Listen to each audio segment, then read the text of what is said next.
So with Barack Obama was put in office for two reasons. One was domestic, one was international. Every president of America is given a domestic mandate and an international mandate. Barack Obama's international mandate was to make Africa and its resources safe again for Western exploitation, in particular through the AFRICOM program of putting United States military bases within African soil, geographically located close to places with high levels of mineral reserve. So what's going on in Ghana right now? An agreement between the Ghanaian government and the United States to put a military base in Ghana. This is all strategic to make sure that if Africa ever decides to rise up and push back against European imperialism, aka white supremacy, they will not be in a military position to be able to do that. So Obama succeeded. And the reason he succeeded in Africa is because Africa, just like Black America, just like Black Europe, thought the presidency of Barack Obama was a blessing because we don't understand white supremacy and we don't understand politics. It doesn't matter whose face is on the cover. It doesn't matter whose face is out front. The only thing that matters is the color of the hand that makes the decisions. Barack Obama was a flunky. He was a functionary. He was a stool pigeon, and he was a puppet. And yes, he was a coon. Barack Obama did absolutely nothing to benefit Africa. He did absolutely nothing to benefit African people. Now, domestically, Barack Obama's job was to distract Black people in America long enough for the government to take everything that our ancestors fought for, roll it up into one big ball: civil rights, voting rights, affirmative action, equality, you name it, and roll it on over to the feminist movement, roll it on over to the LBGT movement, and roll it on over to the multicultural movement. So today in America, whenever you hear civil rights discussed, Black people are not in the conversation. It's gays, it's feminism, or it's multiculturalism. They use Barack Obama to take everything Black people fought for and give it to people who have never fought for Black people. What do you know about the situation of Black people in France? I'm somewhat familiar because I tend to study the international situation. Not thoroughly familiar, but I will say this. In all my travels, wherever I go, there's four things constant. I don't care if I'm in France, London. I don't care if I'm in South Africa, Nigeria.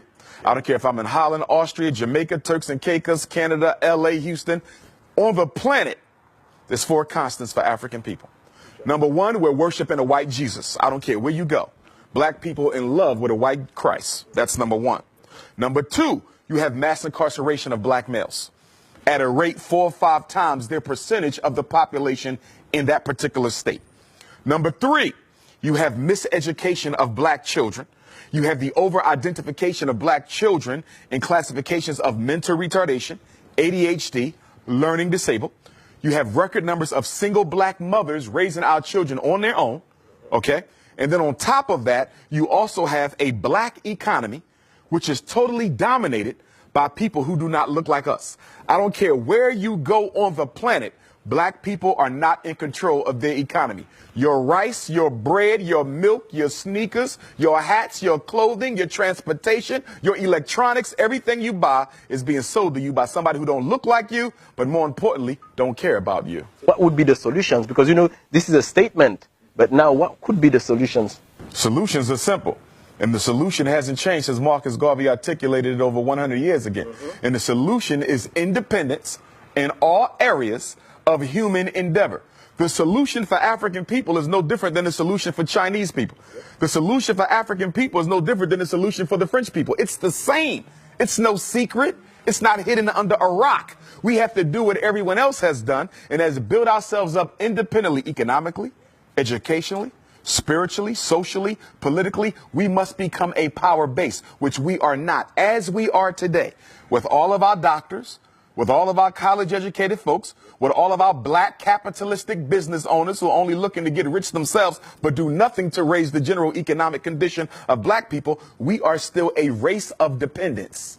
If you live in France, you're dependent on the French government for this and for that. You're dependent on white business to provide your basic needs. America, it's the same thing. Africa, it's the same thing. Wherever we are dependent on the white power structure where we live. There's 4 institutions that you must have in order to be considered an independent community. We don't have them nowhere in space and time at the same time. A hospital to protect African life. a supermarket, okay, for nutrition to preserve African life, education to prepare the next generation of African children for the role that they must play in the freedom struggle, and number 4, a bank to finance the building of infrastructure and institutions and organizations and programs where we live. You cannot find those 4 things totally owned by African people anywhere on the face of the earth, but we will call ourselves free. There's 2 types of freedom. There's a F-R-E-E-D-O-M and there's an F-R-E-E-D-U-M-B. White people have the freedom. We have the freedom because we're too politically uneducated to recognize that it doesn't matter if you can drive a Mercedes. It doesn't matter if you can live in a white suburb. It doesn't matter if your black child can go to a white school. At the end of the day, what do you control? What do you own? What do you produce? What do you distribute? Marcus Garvey said, a race without power and authority is a race without respect. A race that doesn't respect itself automatically forfeits the respect of other people. So you say, where did we begin? 2 things, education and economics.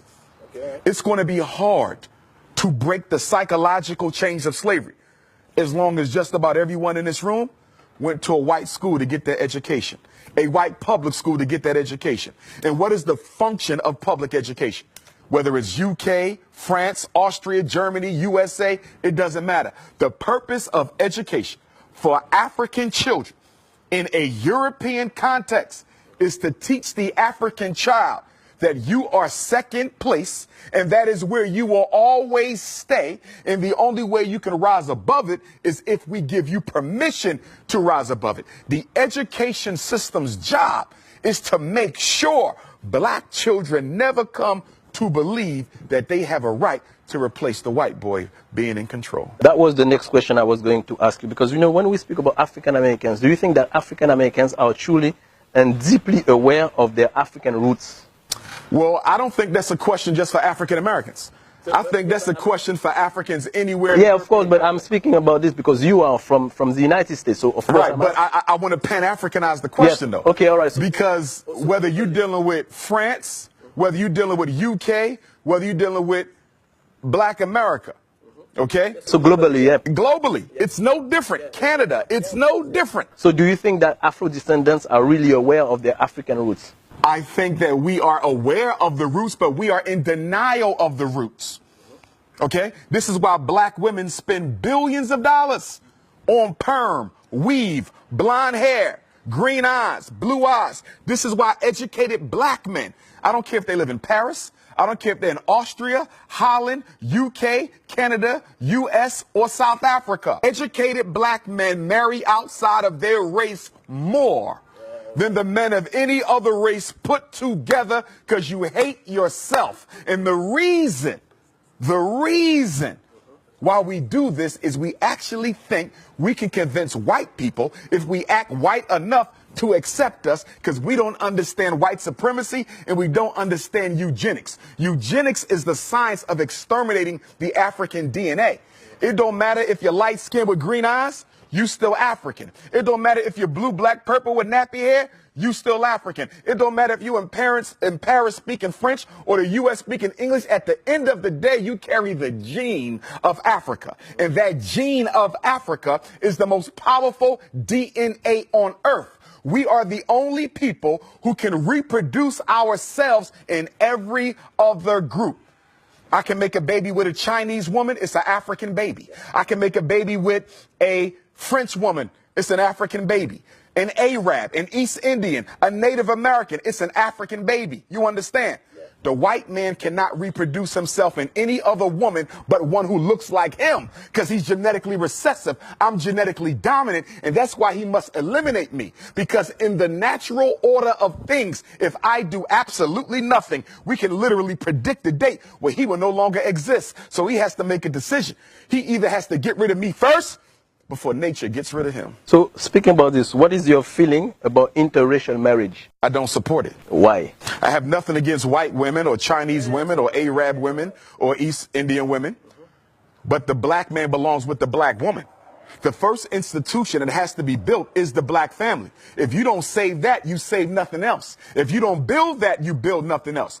A white woman can't understand my struggle. A Chinese woman can't understand my struggle. And what black men fail to recognize, even when you marry white or Arab or Chinese or East Indian or Latino, that woman is still loyal to her race. So it doesn't matter if she had your baby. It doesn't matter if y'all got married. It doesn't matter if y'all sleeping with each other. At the end of the day, her loyalty is not to her husband. It is to her community.